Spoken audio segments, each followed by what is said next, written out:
Yeah. Yeah, yeah, yeah. Well, get it done. I'm up on floor 7, room 1. Yeah, thank you.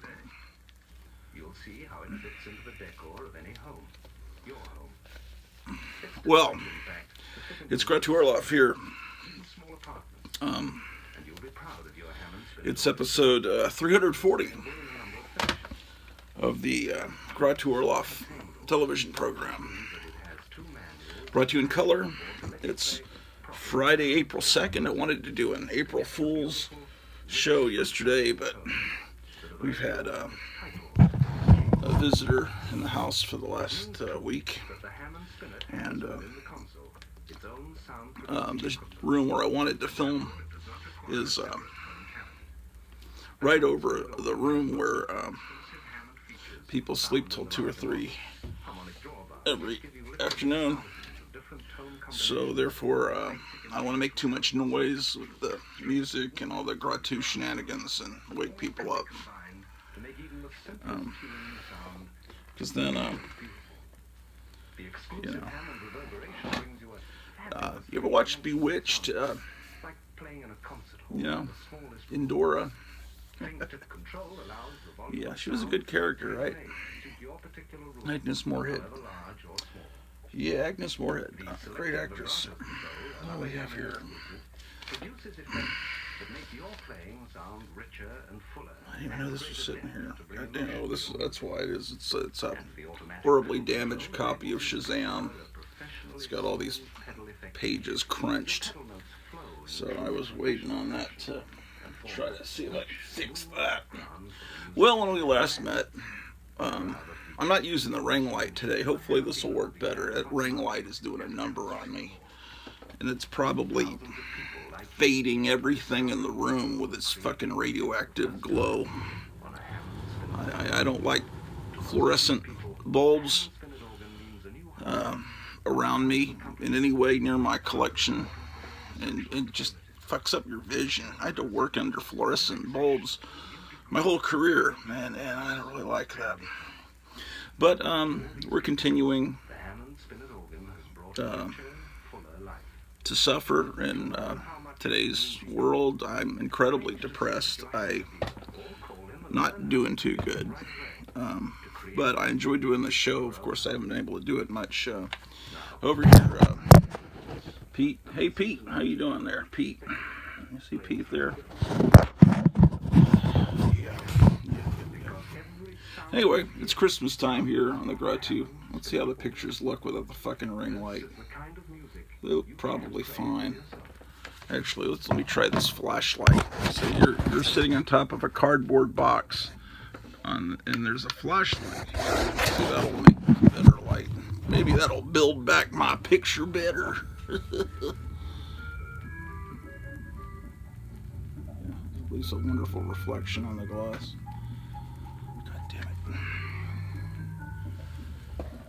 I've got to master this stupid YouTube lighting. I had it all set up in the other room, but we sleep till 2, 3 o'clock here, and then have breakfast at 3. And damn. Anyway, this is Miss Hurst, Golden Shifter. I believe her name was Linda Vaughn. So that'll go up here since it's now Christmas time here in Grettuville. Because as I've mentioned before, the world is the United States, well, the world, especially the United States, is so fucked up right now.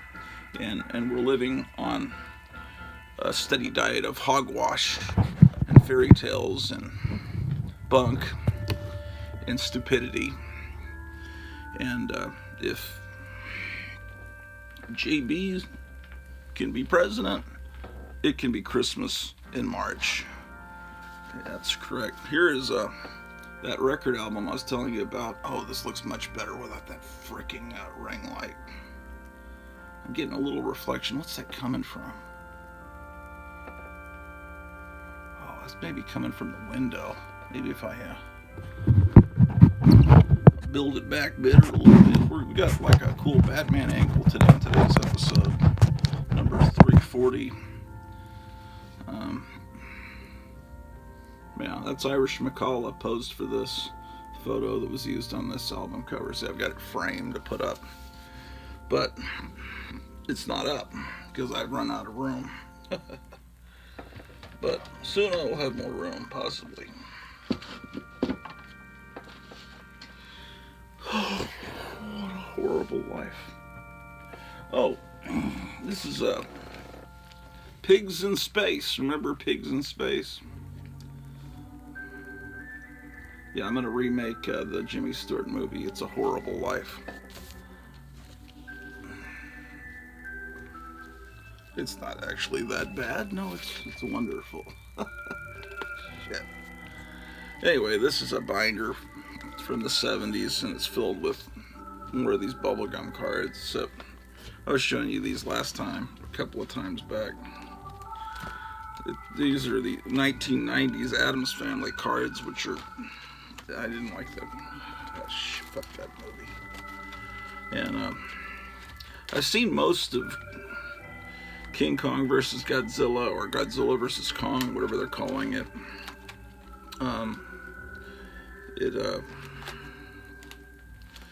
The character's pretty weak. Special effects are, how would you describe them? They're cool, but they just don't, I feel like I'm watching a cartoon or a computer animated, like a video game is what it looks like, but a really good video game. But it's,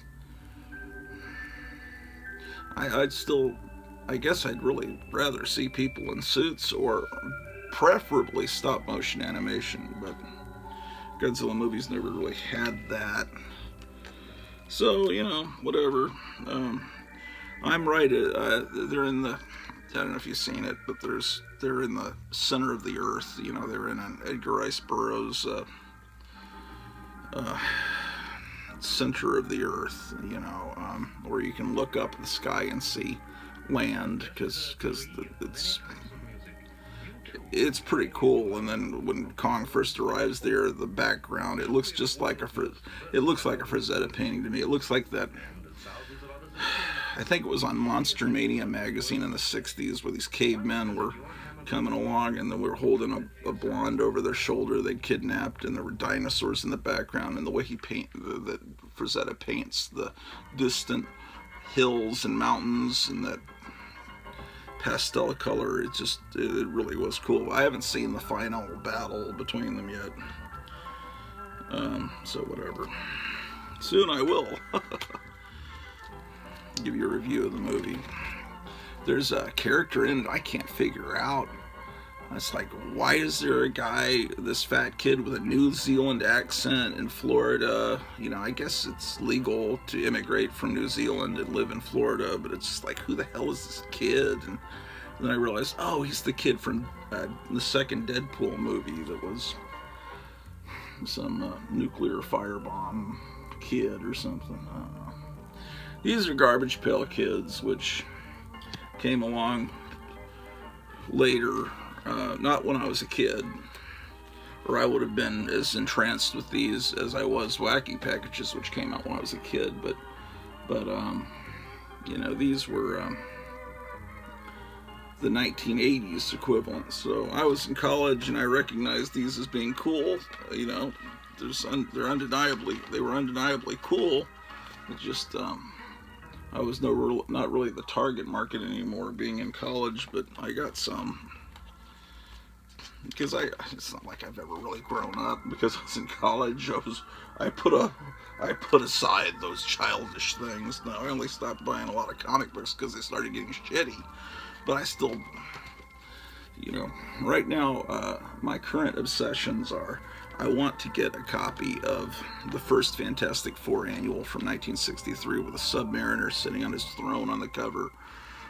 That's my goal right now. That's what I'm fixated on. I got it in my mind. You got to picture things for them to become real. That's why they always say, shots in arms, in arms of Americans, shots in arms. They always say in arms, because my wife says so. They're saying that so you can visualize that it's, and then it happens. It's some kind of occult bullshit, probably, or psychological. The First Lady 2 days ago was in California, where Cesar Chavez is from, and it was Cesar Chavez Day, or Cesar Chavez, depending on how authentic you want to sound. And so she was so happy that she was going to speak in Spanish. And she says, "Si se puede, we can do it. Si se puede, si se puede." Fucking moron. It's like that old Joey B. He's such a devout Catholic, and he's talking about in the Psalms in the Bible. Fucking moron. I don't know. I'm gonna get a thumbs down if I keep talking politics, because everyone loves him. He's the most popular. He got more votes than any president in the history, and he's more popular than John F. Kennedy. So, it's he's a great guy. We all love him, and today he had a great jobs report. Jobs are going up. Could it be because Texas and Florida kind of opening things? Could that be part of it, or nah? Because he wants. I got tons of these. I'm not going to show them all to you because you've seen these. You grew up with these. What am I showing? You don't give a shit about Garbage Pail Kids. What else do I have in here? Okay, I have Garbage Pail Kids, and then I've got these Norman Saunders. Well, in 1989, when what's his name? Whenever I turn the camera on, it's not stage fright, but I forget names. The fucking goth idiot. Anyway, the idiot. What the fucking man? Why can't I think of his name? The fucking guy that made the 1989 Batman movie. This little goth guy that made Beetlejuice. I can't think of his name now. He made a couple of good movies, and Batman wasn't bad. It was a good movie. I loved it, and Ed Wood was good, and yeah, he's made some good movies. It's just his problem is oh shit. Oh wow, look at that. I'm getting distracted.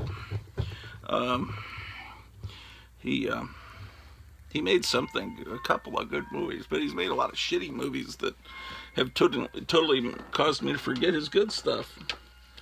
The cats must have knocked this down, this fucking dentistry thing. I gotta go to the fucking dentist at some point. I hope it's not today. I know it was in April someday. Usually they call me the day before, so I need to call them and ask them. This is from the Green Hornet. But I was distracted because I saw this little M16. They're supposed to go with a gorilla ape from Planet of the Apes, Mego. They put these little guns with the Planet of the, because they don't look anything like the Planet of the Apes guns, but they probably had them left over from Action Jackson or something. And so I got to get that reunited with the gorilla ape in the other room. Don't tell me down below what his name is, because it'll come to me the second this fucking video's over. But anyway, when he made his Batman movie, they put out these replica cards and so I bought them. They were in a box, and I think they're clearly marked. I don't have my glasses in here. They're marked as reprints, so people don't get fooled. But anyway, I bought that. Now this Riddler picture's pretty good. Well, anyway, so that's Norman Saunders painting Batman. Really cool. What else is in this binder? Oh, and then my actual Star Wars cards. It's so sad that there are people that still insist on being Star Wars fans after they've been fricked over by Disney so badly.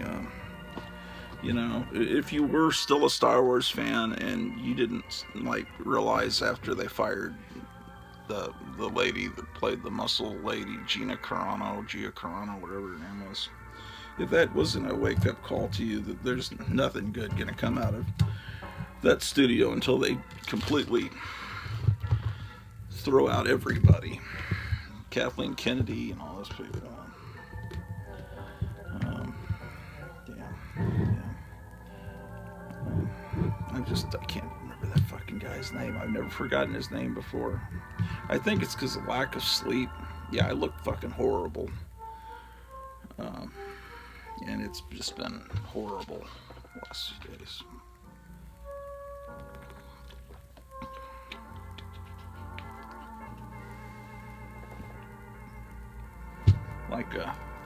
Okay, so we've been trying to avoid Cokes because my head is expanding. It's about to pop. And so we were drinking these fucking Topo Chico cheat code things, these mineral water from Mexico, whatever. So we're avoiding Coke. And then she says she needs to drive to the supermarket, which is on the other side of town.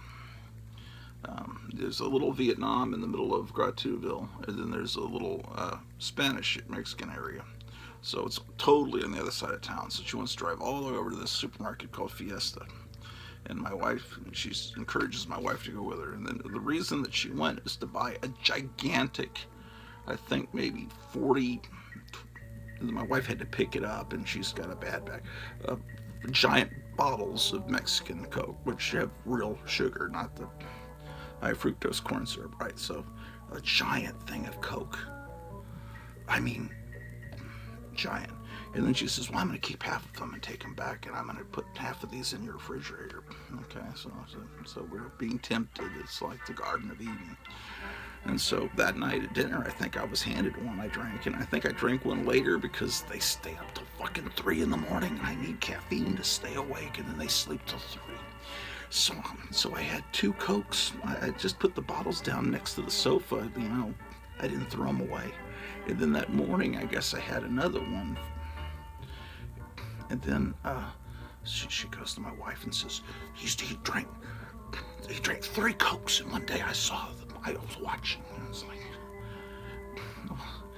and then so and it's like, then she said, I've never seen anyone drink Coke for breakfast. She offered it to me. And then the next day, she's like, has a Coke out and says, you want this, right? It's good. You need to relax. Have this Coke. And I said, no, I'm just going to get a water. And then she's like, no, you need this Coke. Because she needed to be able to tell my wife. That's only the beginning. Oh, my God. Just very annoying. But she subscribes to this channel, but she'll never watch this video because she'd have to go past 15 minutes of me showing like Star Wars cards. I guess I can talk a little louder. But I have the door halfway open because Pete, my cat here, is sleeping. If he wants to get out while I'm filming the video, he has a way to get out. Because otherwise he could start clawing at that Vampirella poster. He's already destroyed a real one. The Warren 72 poster. He got trapped in that other room, the theater room, while I was at work about 10 years ago. Those things are probably worth. So that's a reprint from Harris Comics that, bought all this shit. Anyway, these are the fucking, you've seen them. You grew up with these. Why am I even showing them to you? It's just I got up actually the blue ones, I think, were the first series that came out when the movie came out. It looks like I don't have a lot of them. And then the red cards must have been the second series.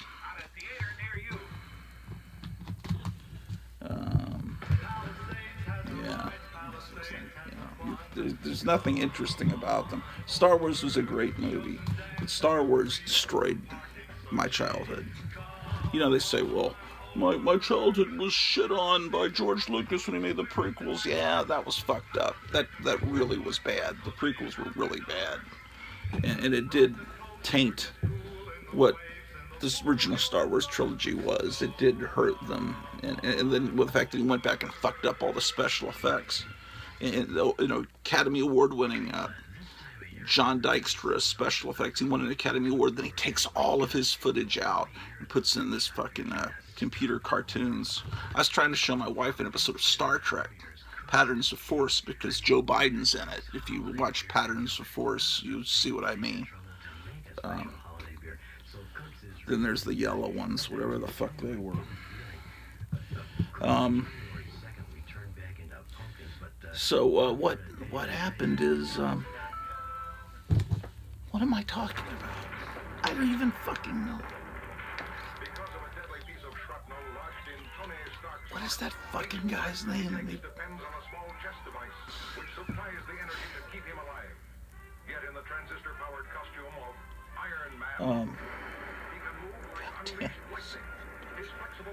What am I even talking about? So Star Wars, so Star Trek. So we watched that episode, and she says, "Well, that looks like a cartoon there." When the Enterprise is coming by, and it's like, well, they actually had models that they filmed. They had a model of the Enterprise as big as this room, and they filmed it with the technology of the 1960s. Plus, they didn't have the biggest budget coming from NBC, and I said, but then in the, I guess it was the 90s or early 2000s, they went in and replaced all the special effects with state-of-the-art computer effects, so it would blend better with the Next Generation and all these other Star Treks. And she says, that's terrible. Yeah, you need to leave old shows and movies alone. And, they were of a time. I want to see, there's all these videos on YouTube that have comparisons. Here's the original shot from the 67, 68, 66 Star Trek, and here's the CGI. And a lot of times the CGI, I don't like it. I like the original. That's what I grew up with. Don't go and fuck it up. And they re-recorded the whole theme song. There were variations, as I recall, of the theme song on the different seasons, but then they just recorded one because they wanted it in super hi-fi stereo for digital age. Leave old shows alone. Don't fuck with them. Don't edit them. I don't like change. I never have. Leave Spider